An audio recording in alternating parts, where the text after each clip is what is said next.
Heavenly Father, we thank you once again, O God, for this moment, for this time, O God, to sit down at your feet and listen to your word. Father, we ask you, Holy Spirit, to continue to fill us, O God, and empower us, O Lord. And Lord, make your words, O God, become our food, O God, today. Na mabusog kami, ako kung marisumit, kasi ito mabusog kami, Lord God, and we'll be empowered, O God. Father, we thank you. We thank you, Lord. We commit to you this day. If you are me as your servant, hide me, O God, behind your cross. And Father, let you be seen, O God, use me as your instrument, O Lord. Father, thank you for putting words into my mouth. In Jesus' name we pray. Amen. Praise the Lord. Maganda pala yung ganito, parang bawas ka tayo, parang mas maliit. Pag masyadong malawak, parang dami-dami makakaba. But praise the Lord for this wonderful day. Last Sunday, we've talked about yung word last Sunday is about the Great Commission, right? Tinishare ni Sister Lloyd na kanya tayo to go and make disciples, to become witnesses of Jesus. Ijay na ba at the main text tayo last Sunday was in Matthew chapter 28, verse 16 to 20. That this took place, bagay na ito, when He resurrected from the dead, when Jesus resurrected from the dead. Ito hindi pa siya nag-ascend, but He already left this great commission, not just to the disciples niya, but to all of us.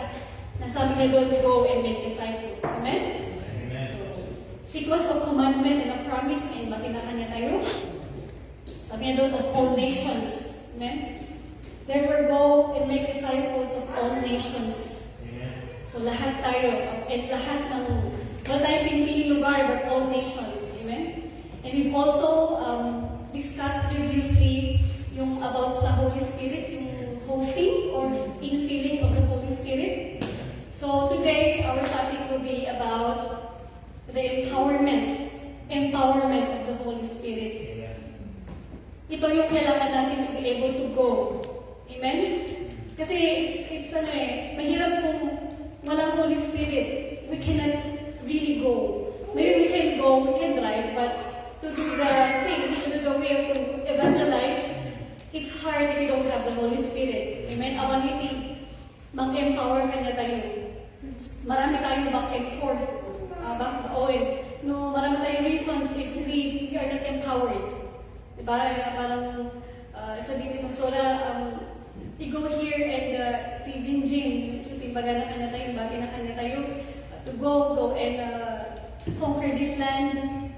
But, ayun nga, we need to be prepared, we need to be empowered first before we really go. Para when we meet people there, that we don't know who they are yet, hindi ba natin alam kung ano yung sitwasyon nila, but it's the Holy Spirit who will help us on what to say, on how to make conversation as well. Amen? So, even Jesus, imbaga na kadagan ng disciples na to wait for the Holy Spirit, promise the Holy Spirit. Let's read man in Luke chapter 24, verse 49. Luke chapter 24, verse 49. It says here, I am going to send you what my Father has promised, but stay in the city until you have been clothed with power from on high. Yun. So, kung nandiyan nga, stay in the city before, kasi meron pa siyang send, yung magbibigay ng power sa kanila, which is the Holy Spirit. Yan. Even in Acts chapter 1, verse 4. So, matangting ibaga na. Jesus also said that they need to wait. Do not leave Jerusalem, but wait for the gift my Father promised, which you have heard me speak about. Kasi nabanggit na niya dun sa Matthew previously. So, yeah, the Lord is telling us that we do not just go na hindi tayo, wala tayong armor, hindi tayo ready. Amen? You and me, we need to be empowered and be filled with the Holy Spirit kasi gusto ngayon iti mang talaga iti courage, iti boldness. Amen? So we need to ask the Lord first para mas maging effective pa nag-evangelize tayo to be able to go and become a witness. We need to be close with the Holy Spirit. Amen? And so kahit anong activity, diba, every activity that we need to always get blessing from our pastor to pray for it before we do it para may covering din. Amen? Amen. And the Holy Spirit helps us in our preparation. If we open again in 2 Timothy chapter 2 verse 15. And we need the Holy Spirit to help us handle the truth correctly. And do your best to present yourself to God as one approved, a worker who does not need to be ashamed and who correctly handles the word of truth. A worker who does not need to be ashamed and who correctly handles the word of truth. So kailangan nakasagana tayo in how we share. Amen? How we share the gospel, how we share the word of the Lord, how we share Jesus. Remember that, amin tayo alam mo din tayo, even maybe panagdayo tayo, panag-minister, panag-share sa sao, Bible study, prayer meeting, hindi siya effective no awan ti Holy Spirit, di ba? Amen? It needs the Holy Spirit. Those activities needs Holy Spirit. Kasi hindi siya magiging effective, it's at kulang yung conviction if there's no Holy Spirit. No Holy Spirit, there's no power, and there's no conviction. Amen. And no awan ti conviction, awan ti fruit. Amen? So, that's my introduction of our topic for today, empowerment na mag-approve the Holy Spirit. So, our main text for today is coming from Acts chapter 1 verse 8. And this is very familiar from the Pinatay Acts chapter 1 verse 8 in NIV. It says there, "But you will receive power when the Holy Spirit comes on you, and you will be my witnesses in Jerusalem, in all Judea and Samaria, and to the ends of the earth." Amen. But you will receive power. Sinabi ni Jesus, when the Holy Spirit comes on you. So, first, two words, but you, you. So it's not just a disciple, it's all of us. It's you and me. Amen? Ibang sabi mo, you. But you. Amen? Meaning He is talking to all of us, the followers of Jesus. And then, ano yung next words? Will receive power. Ayan, power. So yung power pala, yung Greek word ng power is dunamis, which is same sa Greek word ng dynamite. Amo tayo yung dynamite niya. If we grew up in the bundok, sa kabundukan, sa Baguio or sa mines, we know that dynamite, or sa mga nag-fishing, they use dynamite niya to get the fish, and even at bumbong, yung nanay yung mga small scale mining, and it has really that power, that great power. Even tao kaya na mapatay. But there are accidents ngayon sa Pilipinas ng mga napanapusok kasi yung dynamite sinindihan niya pero hindi siya nakalabas. And so it's powerful. Dynamite is powerful, and it's the same with the Holy Spirit. It's also powerful. Amen. It will not kill us, but it's powerful. It gives power to us. It gives fire. Amen? So, you will receive power when the Holy Spirit comes on you. So, yung Holy Spirit, kailangan niya umay kanya tayo. We need to be filled with it. Amen. Tatlo adati power. Maadahan yung power. Amen? And the Holy Spirit empowerment it's a divine power. Amen? It comes from God through the Holy Spirit. Diba we know that the Trinity, Holy Trinity is there's three persons, same God, it's the Father, the Son, and the Holy Spirit. So it's the Holy Spirit who is with us right now. Amen? Tani Jesus ijay nag-ascenso na jay heaven. So it's the Holy Spirit who is with us today. And Holy Spirit is also the enabling power. So hindi lang siya divine power, it's also an enabling power. So it's the power that gives us the enabling power to do the work of the Lord. Amen. It's the one that ang For us to be able to go, yun, we need the Holy Spirit. It's an enabling power to become effective witnesses. Amen? So, yun, we need the Holy Spirit. So, timang type ka na ito boldness. It enables us. Yeah, it enables us. Amen? Kita niya, the next na yung magajay. You will receive power when the Holy Spirit comes on you, and you will be my witnesses in Jerusalem and all Judea and Samaria and to the ends of the earth. Yeah. So, to become effective witnesses. Ayun, another Greek word, ang original Greek word na ng witness pala is martis or martyr. Ngiti martyr. Ang mga kuday ito nung college kata yung mga other people na martyr daw sa pag-ibig. Kasi they let themselves masaktan. Okay lang ang masaktan na kasi ito na rin tao sa mga they become martyr of love. Dito, well, it's similar yung definition niya. But a martyr is someone who is willing to die for something. Amen? Someone who is a martyr is willing to die for something. So, natayuan lang, we need to die on ourselves to become effective witness. Same yung ibig sabihin ng witness and yung original Greek word na martis, it's meaning martyr. So they are similar words. So maminit ang martyr ko, meaning na is someone who is willing to die.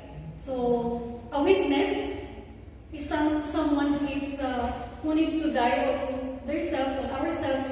Ibig sabihin, on our own ambitions, our own desires, the desires of the flesh, para maging effective tayo na witness, to be able to go. Kung tayo I was,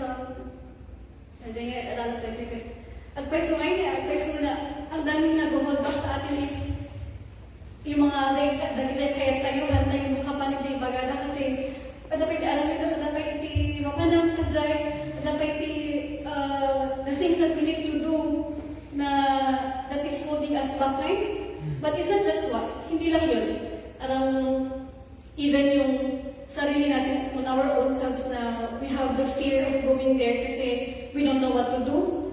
Hantay ang muno, ang dunod gaba, and then sa tayo kung nakisao, how to talk to the people, how to open conversation. Sakit struggle ko, I can open a conversation kung ako ang mga ituloy. Di kay tatlong i-direct mo ba, hindi sasaunti ako?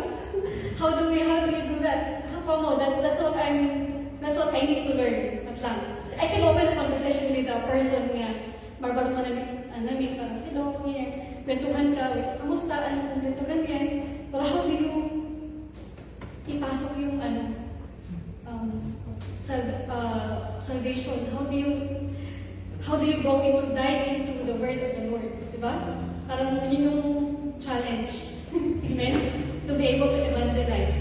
But we have learned a lot of things na talaga through testimony, through kung ano yung kung nag-open man yung tao sa'yo, how do you encourage that person? Diba? So marami naman tayong ways, but again, hindi siya effective if walang power. Amen? If we are not empowered. So ayan, yun, hindi lang yun, not just of our own fear, but yun nga, our time, our schedule is full packed, so nga, we cannot go. Diba? Yun yung mga ibang reasons, we have so many reasons. Kung apayahan tayo mapan, but yun nga, madami extracurricular activities na nawala ng time for the activities of the Lord. But I believe that tayo manamating at nabayagan that we have that desire. Amen? At that desire tayo mapan na to share the word kasi we've experienced it. Diba? Kung na-experience tayo, kung nagbayad ka, why not share it? Diba? But, yun nga, sometimes what holds us back is yung our own selves. So, that's why we need to invite the Holy Spirit. We need to be filled with the Holy Spirit para we can do it. Amen? Yan. So, yan, one way of, I believe, and that yun nga, we have the desire, we have the burden as well, especially yung families tayo. So, like that, I have the, but I remember yung kakating ko dito, mas dito ako na nag-grow, mas empower, and it came a time na talagang nag-walk burden for my family. Kasi handa tayo na I think, ito na akong pata sila yung talagang saved na they tayo mag-sign from the word of the Lord. So, naging burden ko yung bakit I really kept on praying for them. And then, nung time na nagawid kami, before kami nagawid, talagang I will decide to share to them. Share ka na natin salvation. Digay, naunang titala na excited ako. Lord, tulungan ako ma-share ko sa saon. Pero di na parang ijay balay mi. Kasama ngayon na chicken out, para ano mong turn doon? Kasama yung naawan niya yung bigla, parang nagbago yung environment, yung nagsabali yung feed environment, yung feel. So parang, okay hindi. So, yun ngayon parang talaga it's a war for them. You have to pray doon mismo, para wala yung mga disturbing spirit, kasi even nikat na awan niya, di parang, how will I share sa parang wala, I wasn't able to do it. I wasn't able to hold sharing time with the family. Kahit hindi siya Bible study, but with the family. Nagrigat na so, awan, I just Lord, wala man lang ikastak how I talk to them. Yun nga yung living testimony, and use that Lord for them to see. But ayun, again, for me kat kulang digay. So I need to go back again and keep praying for it para ma-share ang yung family, di ba? It's our family na gusto makakasagdan ka tayo, but sometimes it's the hardest to share the word of the Lord with. But praise the Lord, because we have the Holy Spirit who will empower us. Amen? Amen. Because I also, this week na yung nag-prepare ako. I came across, kasi may kuyari nag-tickets ni Jana Alara, yung songs ni Jana Alara, yung for kids. Kahit napasearch ako, ano ba yung story ng buhay ni Jana Alara? In Google ko ba, nirong Marnay, may isang article sa Salt and Light, yung name ng page, and I read her testimony. Grabe kayo ni Jana Alara. She had two main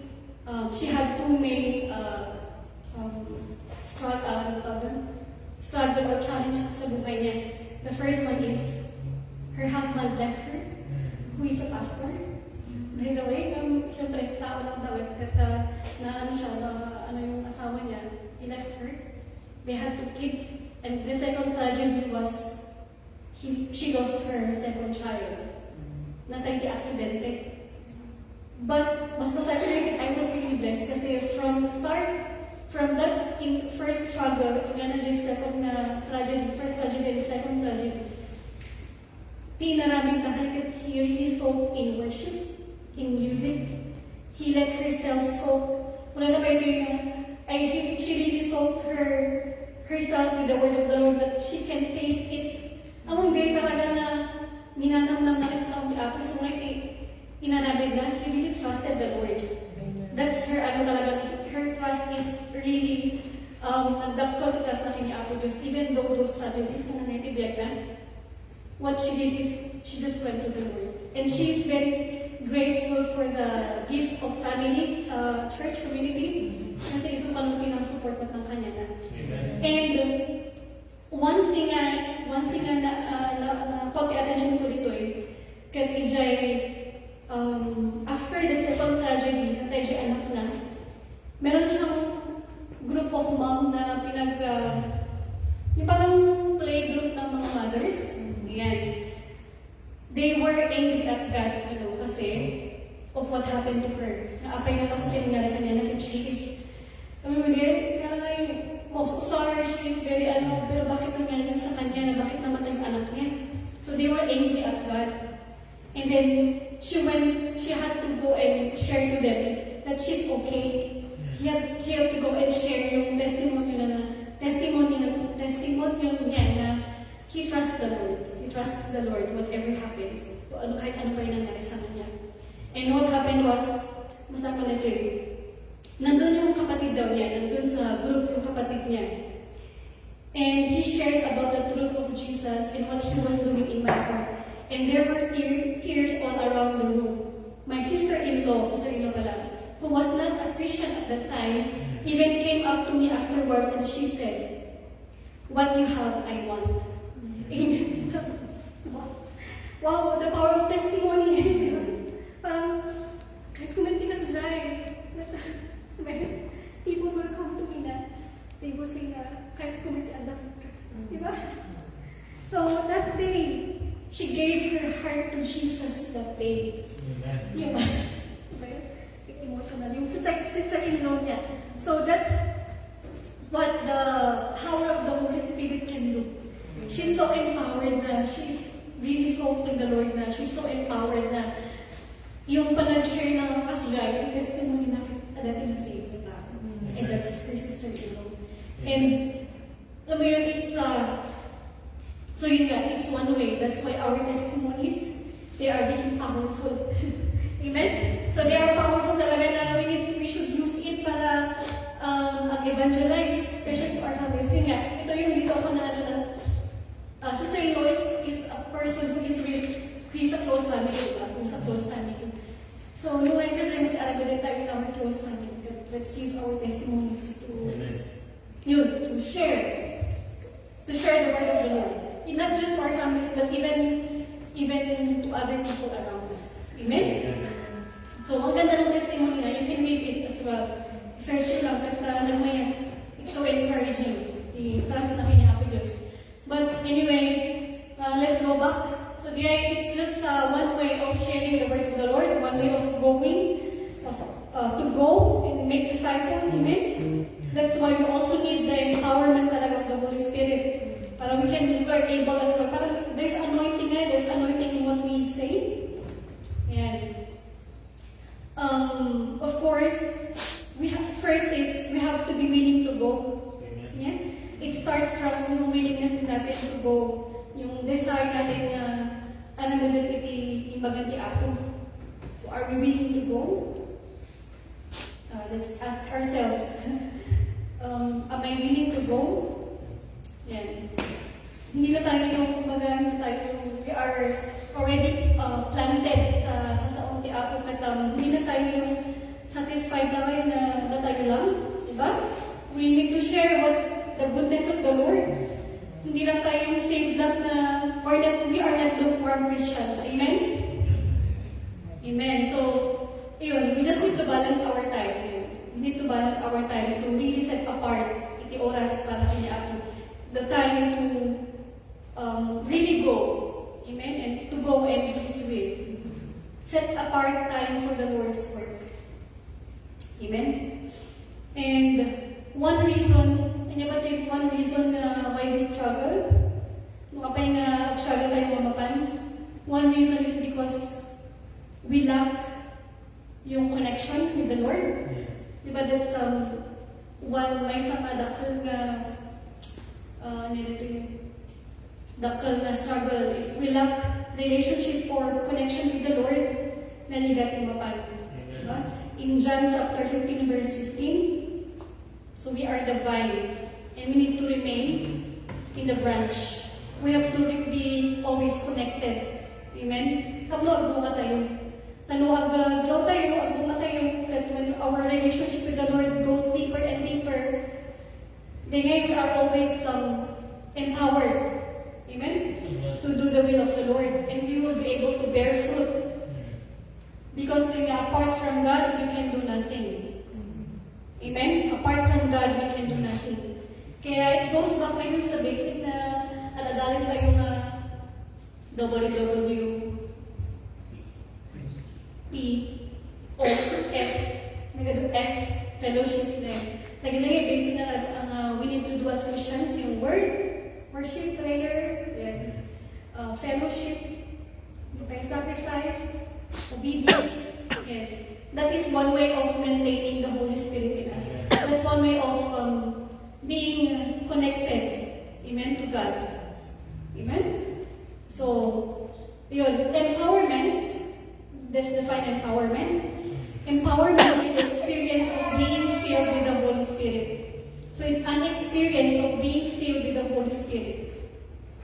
we want to be filled, we can just ask the Lord. But we can just pray. It's very easy access. Now we can just pray and ask the Lord to fill us, to empower us. So it's not the way that if we really desire to be filled, that we just need to go to God. Kasi lang, we just need to go to God and Lord, fill me with your Holy Spirit. Na talagang we are surrendered. Amen? Amen. So, another way to be to receive the anointing or empowerment is ito kami mga altar call and itong mga anointed bishops or anointed pastors, they lay hands on us. And it's always, you cannot go in pastoral, it's always good to go in front and be laid hands with, kasi may power dun sa name of hands, diba? It's in the word of the Lord. Acts chapter 8 verse 17. Pakita tayo na dito. Acts chapter 8 verse 17. If we allow ourselves to be laid hands during altar call, it's one way of an example. Then Peter and John placed their hands on them and they received the Holy Spirit. So even laying of hands, it gives empowerment. See that those yung mga pastors natin who are anointed, they lay hands because there is power in that. But we choose, we make sure na yung pagiging pastoral, we make sure that we really know that these persons who are laying their hands with us, that they are anointed ones. They know the truth. Amo tayong amo natin sa ti ako, hanya tayong was the Bible, the word of the Lord. Amen. Yun, that's one way. Another way is to always be in fellowship. Para meron yung sa Acts din na the believers met together, they keep on, hindi ko na isulat kayo in Acts, na they gather, all the disciples gather in one place and they worship, that the Holy Spirit came and filled them. But then, okay, let's move on. Can we read in Acts chapter 2? Let's see how the disciples were empowered. Let's read from Acts chapter 2, verse 1. Yeah. When the day of Pentecost came, they were all together in one place. So accordingly, pinapakinggan ko yung si Bishop Rachel about Holy Spirit. Yung Pentecost pala, the feast of the Pentecost or Pentecost festival is 50 days after the resurrection of Jesus. So yung Pentecost, ang Greek word niya is Pentecost, or it means 50th. So it's 50 days after the resurrection of Jesus, which is diba Sunday din, yung Easter Sunday. So magbilang daw tayo ng 50 days from that, yun yung festival, Pentecost festival. So it took 50 days before na-empower the disciples. And so they waited. So di pagkat ni Jesus, they waited for that. And if we continue reading, suddenly a sound like the blowing of a violent wind came from heaven and filled the whole house where they were sitting. They saw what seemed to be tongues of fire that separated and came to rest on each of them. So yun, they received yung Holy Spirit. The Holy Spirit filled them while they were in the upper room. Yung term doon they were in some pinagagada in the upper room. So yeah, they were filled with the Holy Spirit. And next verse. All of them were filled with the Holy Spirit and began to speak in other tongues as the Spirit enabled them. So early manifestation ng Holy Spirit empowerment is speaking in tongues. Amen? So that's kung nag-speak in tongue tayo, that's one fruit of the Holy Spirit, one manifestation of the Holy Spirit is speaking in tongues. And then, verse 5, now there were staying in Jerusalem God-fearing Jews from every nation under heaven. When they heard this sound, a crowd came together in bewilderment because each one heard their own language being spoken. So yung speaking tongues nila, isulti lang kinausan niya nga Bangalore, dagiti nga ado-ado. Kasi they understood nga, since different language yung speaking tongues ng mga disciples, different tawag dito. Different ka tao, at naawatan da. So nga, it gathered them. So ano matao, imay, nga naamo. That day. Amen? And, ito yung nangyari. Can we go on verse 7? Utterly amazed, they asked, aren't all these who are speaking Galileans? How is it that each of us hears them in our native language? Okay, so different people kahit naamatan na. So na-encourage ka ng mapan.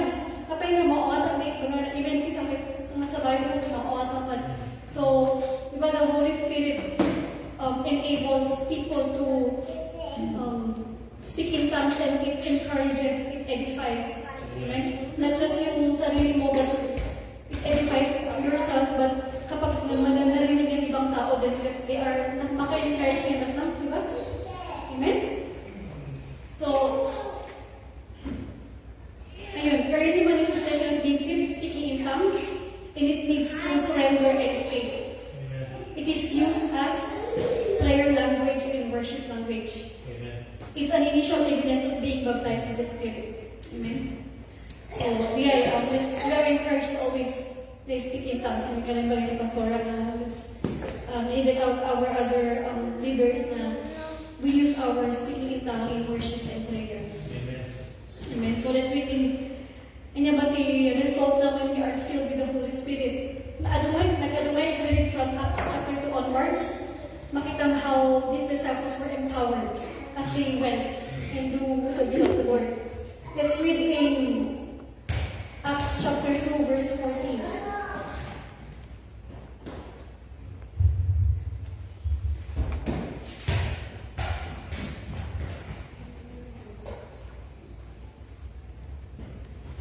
Chapter 2 verse 14. So after nila ma-filled with the Holy Spirit, then Peter stood up.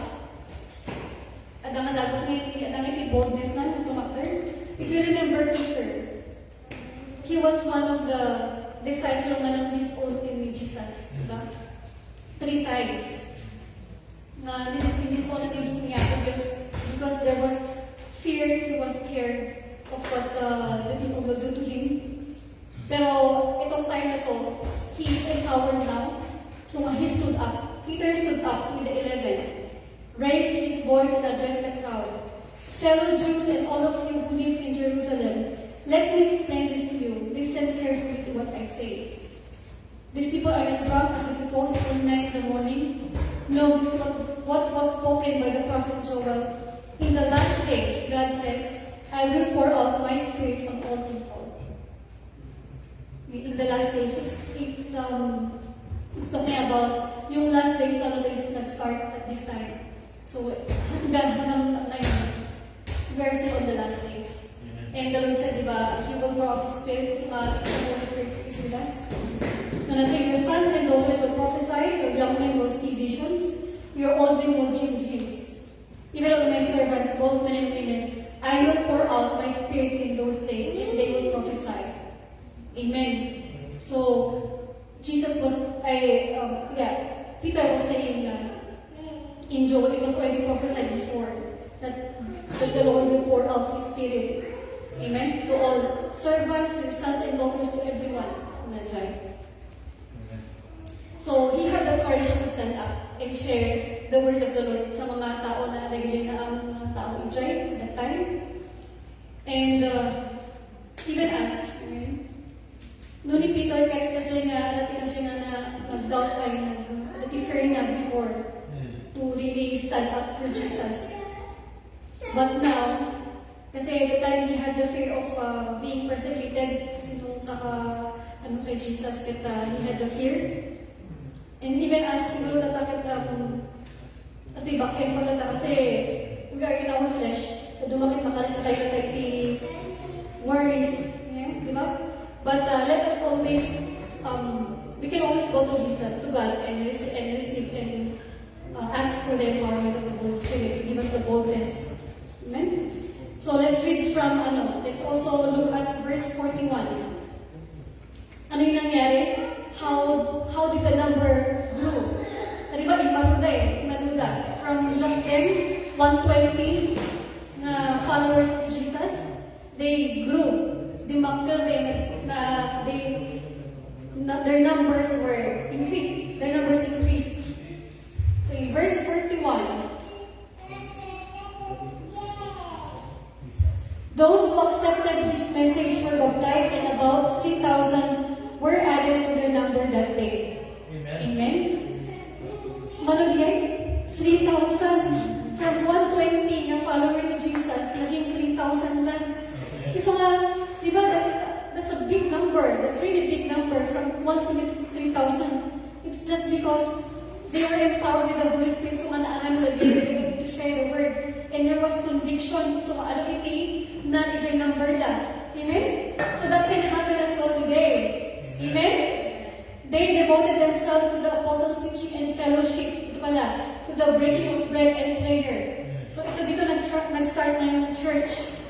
Mabuo yung church. So they devoted themselves, they were gathering, they were having fellowship and breaking of bread and prayer. Diba? So tingnan na naging 3,000 na. So iba tata, natay ito yung Lord.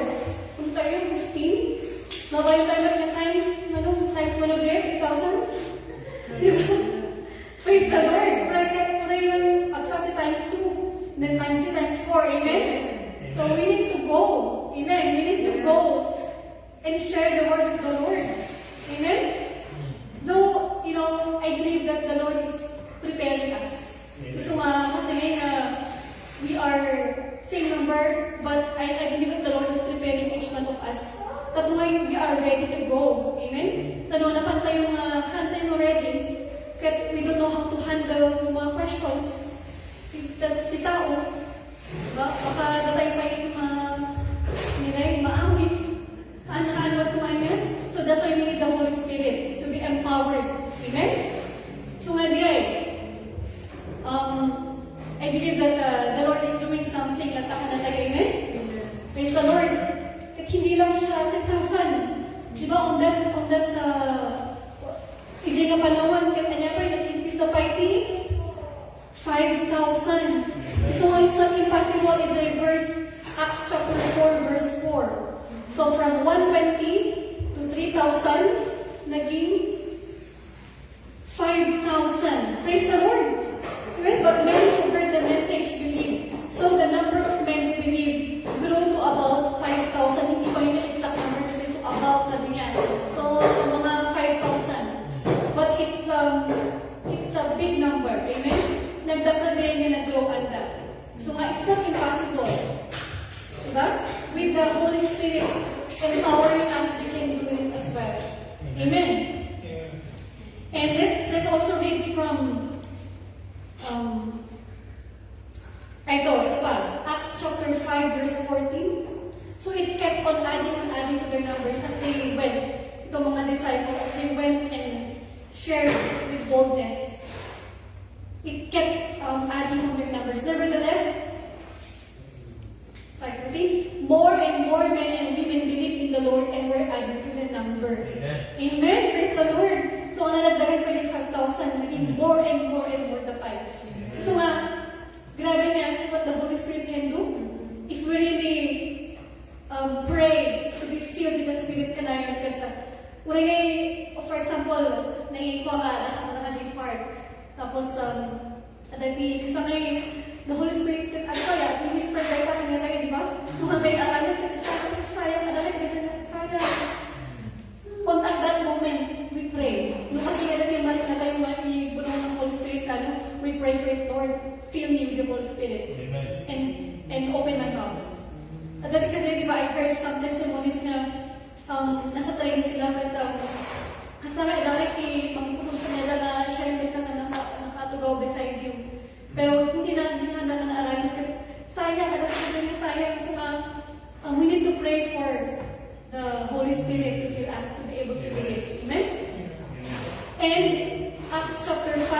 42, they never stopped. So once gayong we are empowered, once we are filled and we started doing it, wag natin tigilan what we go and do it. And day after day, in the temple courts and from house to house, they never stopped teaching and proclaiming the good news that Jesus is the Messiah. So they never stopped. Day after day, amen? Hindi lang sa Sunday, but day after day, from house to house. Praise the Lord. So, tatay natin yan, kasabay mo nga malang day after day. Even at like your work, we can do it as well in small ways. Let's try. Let's be filled and do it. Amen. Day after day, it's not an excuse na nagtrabaho tayo, tayo balay tayo. So that they will show that Jesus is with us. Amen. So, nagito we do not stop. Amen. But even nagito activities tayo, our Bible studies, these are ways for us to be filled. Amen. As we gather together in fellowship, that the Holy Spirit is there with us. Amen. That we are filled as we listen to the Word. It's from the Word of the Word of God. Amen. Another example from the Bible. Saul of Tarsus. We know Saul of Tarsus. And in Acts chapter 9, verse 17 to 18. I think that is one of the persecutors before Timothy, that he became a person, a man of God who preaches, who evangelizes with boldness na kahit pa nakulong siya, kahit pa na-persecute siya, grabe yung balikan mo, grabe yung turn of events sa buhay niya. Then Ananias went to the house and entered it. Placing his hands on Saul, he said, Brother Saul, the Lord Jesus, who appeared to you on the road as you were coming here, has sent me so that you may see again and be filled with the Holy Spirit. Amen. So, going back, it is since this Saul, he was persecuting Christians, the Lord made him blind. Kasi kahit na uso ang kasunan. Uso ang kasunan to share the word. So even us, we can be used by the Lord, right? In His ways. And then, the prophet ni Ananias, ibaon ni Jesus ibaon ni Lord to go and iba ka na itinit yung ano ba ni Saul. So he went. No, the first time that ako ay sunan. Ni Ananias nagduwag-duwag sunan. Pero manang that he is known to be a persecutor. He is known to be a person who doesn't like us, who fights or who persecutes Christians. Kaya nga ibang siya makonsinyanan. But he still went, and ito tinaragin na. Ibaga niya ako Diyos niya na.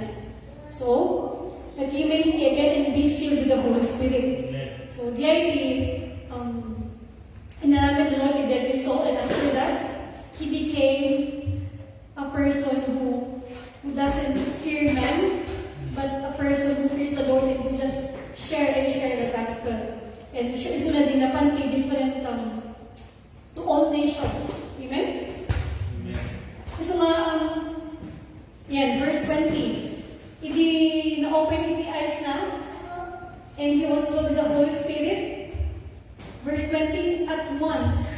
So at once when he was filled, he began to preach in the synagogues that Jesus is the Son of God. Amen. Amen? So grabe yung power sa buhay ni Saul from the Holy Spirit. Kaya let's be encouraged as well na we can be used as well by the Lord. Wala man different testimonies tibiyag tayo. Siguro siya patang like my life testimony is not that. Kasama yung anis na talaga nang turn around from being someone who was this vices, was this who really persecutes or ano. But even the Lord can still use my testimony, I believe, that to share the word, to be able, to encourage other people. So let's use our testimonies, our lives, to share the word of the Lord. Amen? So, ano ba the example this generation? Ay, ada siya verse na kung nandiyan nga, nung na-empower tayo with the Holy Spirit, hindi yung promise of Jesus na you can pick up snakes, you can, ano yung mga verse na katirin ng Papa? I have not, Mark?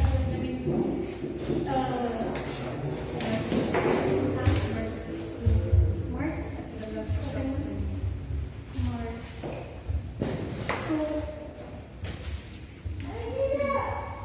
Ayun, Mark 16, Mark chapter 16, verse 17. And these signs will accompany those who believe. In my name they will drive out demons, they will speak in new tongues, they will pick up snakes with their hands, and when they drink deadly poison, it will not hurt them at all. So when we are empowered, we can do these things. Amen? That's why even this time, itong generation na to, dapat na makikita tayo niya na when they lay their hands, ada talaga ito wonder. I'm hearing, dapat din ang the Lord used Bishop Moses to do those things. Yung talagang the person who is, maybe Josh knows a lot of those, that they were able to talaga tumakder ka, they were healed na talaga. Yung mga healing to save noon. So, kahit hanap ko na witness with my own eyes, but I'm hearing ko. So, it is the Lord who empowers, who uses his servants to heal. Amen? Even yung mga deliverance, yung to pick up snakes, yung mga deliverance, amen? So it's the Lord who can, with the Lord we can do those. Amen? Without Him we can do nothing, meron na nandiyan. So there are a lot of things na we can do if we are filled with the Holy Spirit. Amen? Do we believe that? Amen. Are we filled? Amen. We are filled with the Holy Spirit. Amen. It's just a matter of praying talaga, soaking kayo sa presence of the Lord. But if you feel na we are being dried or sa kulang, we just go to the Lord. Kaya magpili ko na just come to me. Amen. But let's always be filled with the Holy Spirit. So, in conclusion, so let us maintain, since we receive the Holy Spirit, let us maintain that power and anointing. Amen? That anointing is God's power and presence in our lives. So nga, ag-reflect lang na, obvious ba, anointing na tayo, we have different anointing. No, but yung anointing na the Holy Spirit's presence, God's presence in our lives, obvious ba? Is it evident? Yun yung suti pa tayo nga. We make it manifest in us, in what we do. Amen? May yung mga malalakas sa anointing, di ba? Mga, alam mo talagang they are anointed. If you see their lives, what they are doing, that they are just really giving themselves to the Lord. It's not, iba-iba naman tayo ng calling. But, let's pray for that anointing to always be with us. Na maawan. And, di ba, we have learned one way of the anointing of disobedience, like the King Saul. The anointing as a king because he disobeyed the Lord. So let's be careful as well. Let's be careful with let's obey the Lord. Obey the word of the Lord. Amen? To keep that anointing in us. And at the time na kamali tayo, we go to the Lord in repentance. We need to have a repentant heart. Amen? And the Lord sees naman and knows our heart. Amen. So, let's read from 2 Corinthians chapter 1, verse 21 to 22. 1 Corinthians chapter 1, verse 21 to 22. 2 Corinthians chapter 1. Yeah. Now it is God who makes both us and you stand firm in Christ. He anointed us. So, ibagay, I'm anointed. Amen? Because He anointed us. Set His seal of ownership on us. Kanya may seal of ownership which is kanya tayo? Holy Spirit. Amen. So that's our seal. Iso nga, and put His Spirit in our hearts as a deposit guaranteeing what is to come. So God, we have learned it is our seal of, it is the seal of ownership, the Holy Spirit. And it's guaranteed that when may Jesus, if makita na siya Holy Spirit kanya tayo, it's guaranteed that we will be with Him. Amen? So let's keep that seal in us, the Holy Spirit. We maintain it. Let's maintain. This will be challenge na tayo, how to maintain. Na we need to maintain the Holy Spirit's power. Bibiyag tayo. And it is guaranteed that when Jesus comes, we will be with Him. Amen? So, let's go back. Yung main verse ulit natin in Acts chapter 1 verse 8. Let's read it one last time together. Okay, 1, 2, 3. Acts 1 verse 8. 1, 2, 3, go. But you will receive power when the Holy Spirit comes on you, and you will be my witnesses in Jerusalem and all Judea and Samaria and to the ends of the earth. So let's tell you are a witness of Jesus. You are a witness. Amen? We are witnesses. And we are empowered with the Holy Spirit. Amen? Are we empowered to go to the ends of the earth? So anywhere. Amen? Where the Lord brings us. So, di lang, may share, tama daw, praise the Lord, thank you God for your word, let's pray. Lord, we thank you Jesus, isa sa Lord, na nagagay ko tama daw. Father, thank you for feeding us again, encouraging us, O God, as we do your will, Father, to help to maintain the Holy Spirit in us. Lord, help us to maintain that infilling of the Holy Spirit, the power within the Holy Spirit. Nakanayadahan niya, O God. Help us, O Lord, to always be filled. Not to every day, Lord, alam natin mapanan niya ako that we can do, Lord God, what you want us to do, your will, O God.